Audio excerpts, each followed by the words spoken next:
इससे पहले कि हम परमेश्वर के वचन के तरफ ध्यान देंगे, आइए हम छोटी सी प्रार्थना करेंगे।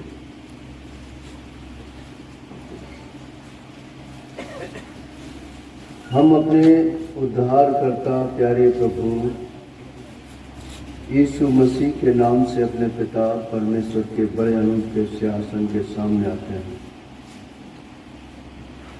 और समय के लिए हम बहुत प्रभु आपके आभारी और धन्यवादी हैं जो समय आपने दिए। और एक बार फिर मैं मसीह के अनमोल और बहुमूल्य होकर छिड़काव हृदय देह प्राण और आत्मा पर लेता हूँ। और विशेषकर जो जवान भाई लोग यहाँ पर इकट्ठे हैं, पिता इनके बीच में जो वचन देना उसमें मेरी सहायता करें, मेरी मदद करें, मुझको भी आत्मा से परिपूर्ण करें, आत्मा का बड़ा अभिषेक देकर अपनी महिमा का इस्तेमाल कर संगति के ऊपर अपनी बड़ी आशीष को दे। जो इन दिनों की सभाओं में प्रभु आपने अपने दास को जो हैदराबाद से लाए हैं और रोहतक से भाई जो दास को लाए हैं और भी दासों को आप इस्तेमाल कर रहे हैं, धन्यवाद देते हैं प्रभु जी।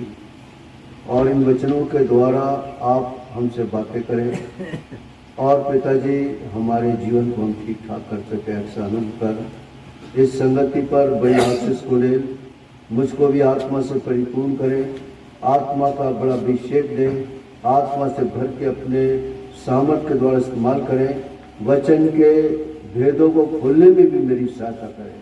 अब तक संभाला, आगे भी संभालिए। धन्यवाद और विनती को अपने उद्धार करता प्रभु मसीह के नाम से चढ़ाते सुनो ग्रहण कर, आमीन। वैसे मेरे जीवन में बहुत सी गवाहियाँ हैं और मैं कह सकता हूँ कि my body is a body of miracle. मेरा जो शरीर है ये परमेश्वर के आश्चर्य कर्मों से भरा हुआ है। जहाँ पर डॉक्टर लोग फेल हुए, मैं पहले गवाही दूंगा। गवाही इसलिए दूंगा ताकि मैं उस समय की गवाही बता रहा हूँ जब मैं 25 साल की एज ऑफ 25 ईयर्स, जब मैं 25 साल की उम्र में था और जबलपुर रेलवे हॉस्पिटल में मैं पहले काम किया। उस टाइम की मैं गवाही आपको बताने जा रहा हूँ। फिर हम परमेश्वर के वचन की तरफ भी ध्यान देंगे। और मैं ये जो गवाही दे रहा हूँ, ये गवाही इतनी सच्चाई से भरी हुई है और जहाँ पे हमें मालूम पड़ेगा कि परमेश्वर प्रभु यीशु मसीह जिंदा परमेश्वर है। मैं सतना जबलपुर के पास में, जबलपुर डिवीजन जो है, इधर इटारसी आउटर, उधर इलाहाबाद आउटर और उधर बीना आउटर, ये 3 आउटरों के को कंट्रोल जबलपुर डिवीजन उस टाइम पर काम करता था। और उस समय मैं जबलपुर रेलवे हॉस्पिटल में काम करता था। मैं ड्यूटी के संबंध में जबलपुर में सतना में गया और जब सतना में जब मैं गया तो वहाँ पर मैं रेस्ट हाउस के अंदर, जो गवर्नमेंट रेस्ट हाउस है, वहाँ मैं रुका हुआ था।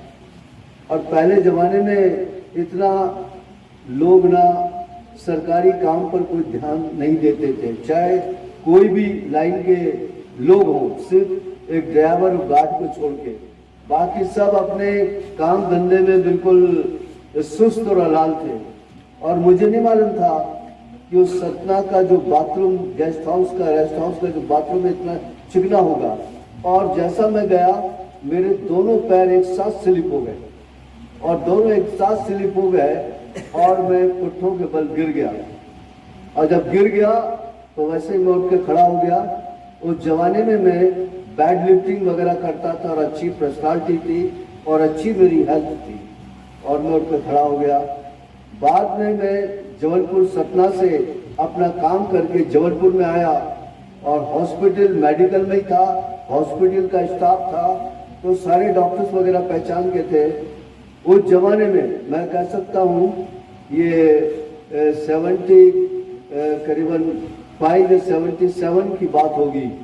उस जमाने में हाईएस्ट पेन किलर इंजेक्शन जो होता था बैलरगन इंजेक्शन, तो मैं डॉक्टर को कंप्लेंट करता था, डॉक्टर साहब मेरा पेट बहुत दुख रहा है। तो मैं उनको बताया था कि मेरे पेट में बहुत तकलीफ हो रही, बहुत पेट में दर्द हो रहा है। तो डॉक्टर लोग कहते थे भाई बैलर इंजेक्शन लगा लो, पेट का दर्द खत्म हो जाएगा।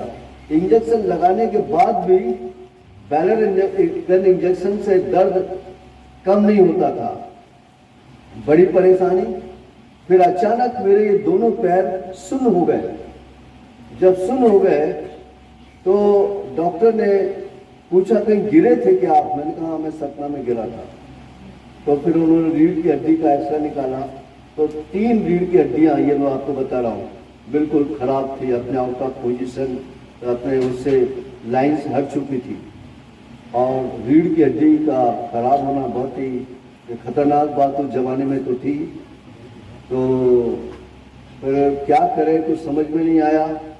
फिर चूंकि मेरे माँ बाप भुसावल में थे, मैं भुसावल चला गया। फिर भुसावल में मेरा ट्रीटमेंट हुआ। फिर वहाँ से मुझे मालूम था कि रेलवे के अंदर इतने क्वालिफाइड डॉक्टर तो हैं, लेकिन वो डॉक्टर कितना कुछ इलाज कर पाएंगे।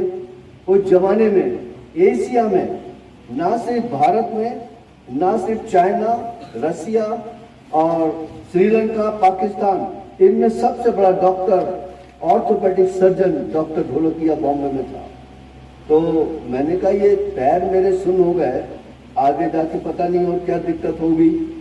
तो डॉक्टर ढोलकिया का अपॉइंटमेंट लिया बॉम्बे में, और डॉक्टर ढोलकिया ने मेरे को चेक किया, मेरी रीढ़ की हड्डी के एक्सरे निकाले और उसने कहा कि भाई देखो आपकी 3 रीढ़ की हड्डी पोजीशन से काफ़ी ख़राब है।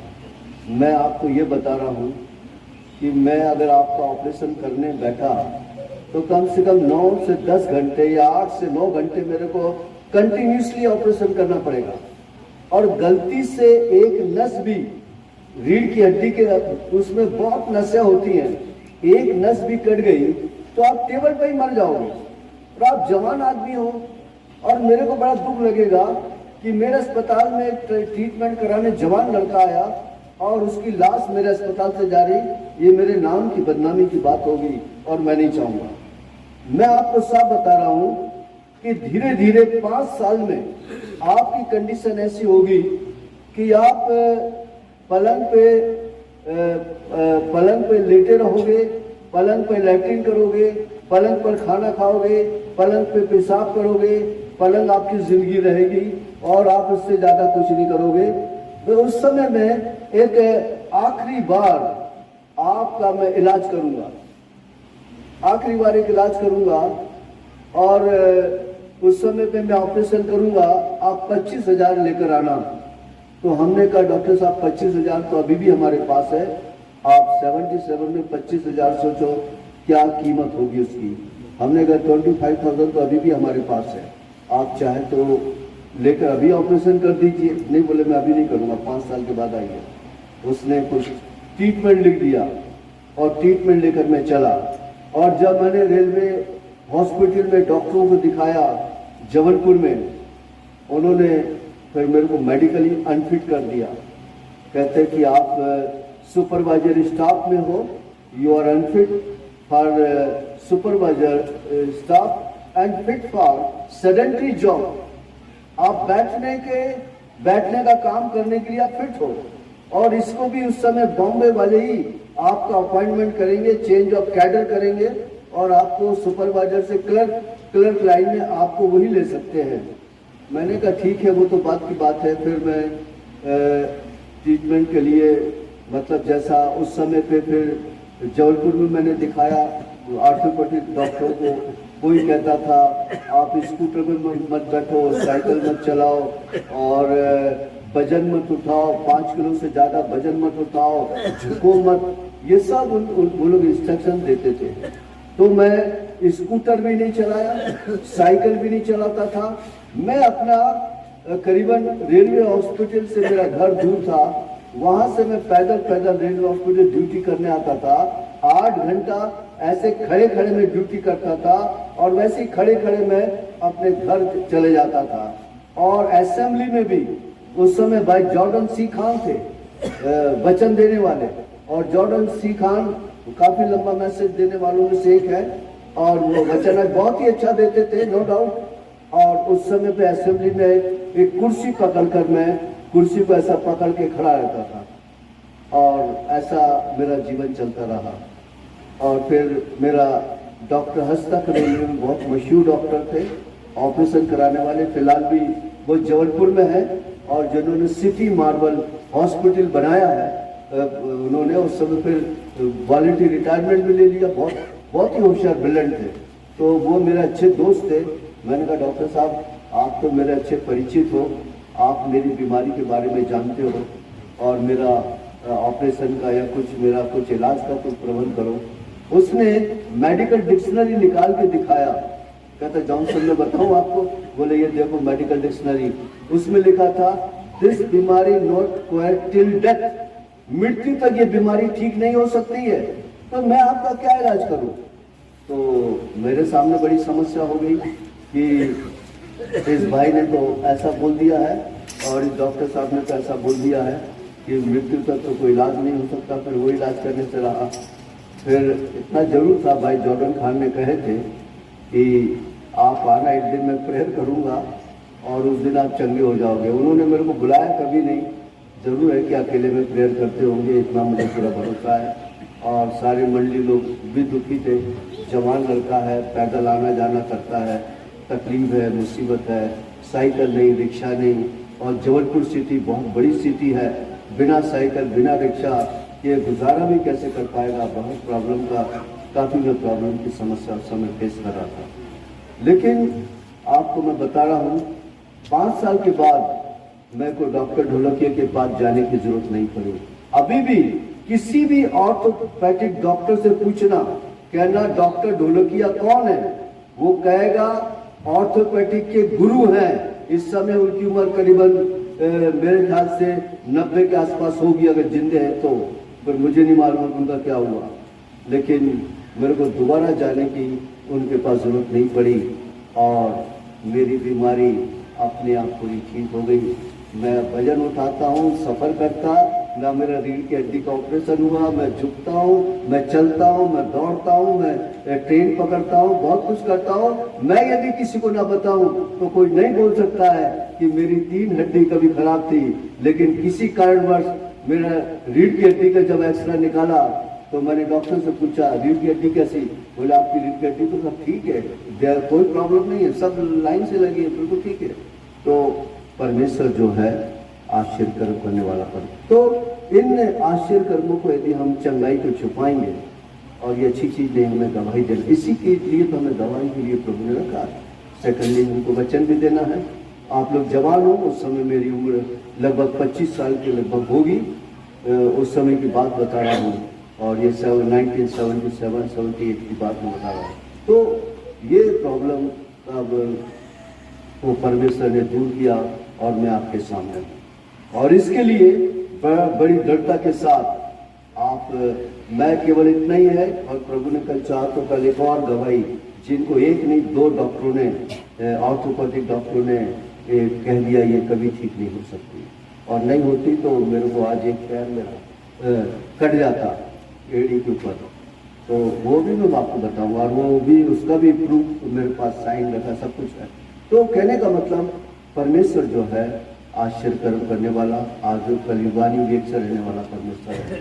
इसलिए कि आप लोग जवान हैं, क्योंकि वैसे तो यहाँ के खड़े होकर तो नहीं देखा, प्रभु के दास भाई यहोवा दास कह रहे थे कि यहाँ तो 80% जवान लड़के लड़कियाँ दिख रहे हैं, तो तभी मेरे मन में जवानों के लिए कुछ हल्का सा विचार रहा, और वैसे वो हल्का सा विचार तो रहा, लेकिन मुझे नहीं मालूम था कि अभी 3:30 बजे जवानों की या ये मीटिंग ली जाएगी।